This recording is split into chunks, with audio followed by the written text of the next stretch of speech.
Penjabat Gubernur Aceh Dr. Haji Safrizal ZAMSI menegaskan pentingnya netralitas aparatur sipil negara dalam pelaksanaan Pilkada Aceh yang sedang berlangsung.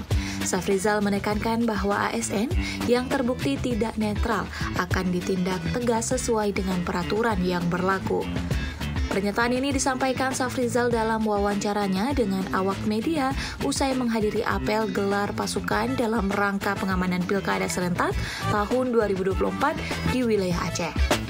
Apel tersebut diselenggarakan oleh Kodam Iskandar Muda di lapangan Blang Padang pada Selasa 24 September 2024 dan dipimpin oleh Panglima Komando Daerah Militer Iskandar Muda, Mayor Jenderal TNI Niko Fahrizal, di mana acara tersebut juga dihadiri oleh PJ Gubernur Aceh, Kapolda Aceh, serta para pimpinan Forkopimda Aceh lainnya.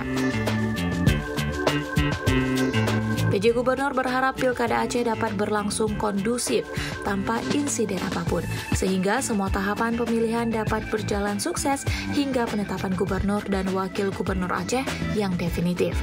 Sementara itu, Pangdam Iskandar Muda Mayor Jenderal TNI Niko Fahrizal dalam amanatnya kepada para prajurit menekankan bahwa apel ini bertujuan untuk mengecek kesiapan pasukan di bawah Kodam Iskandar Muda.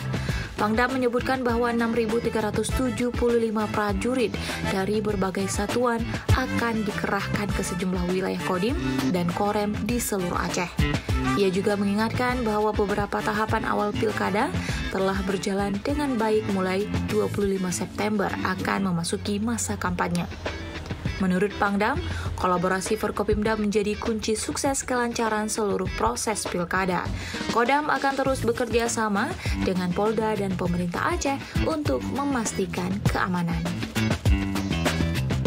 Sementara itu, Kapolda Aceh Irjen Pol Ahmad Kartiko SIKMH dalam kesempatan yang sama mengungkapkan bahwa pihak kepolisian juga telah menyiapkan pasukan pengamanan untuk Pilkada.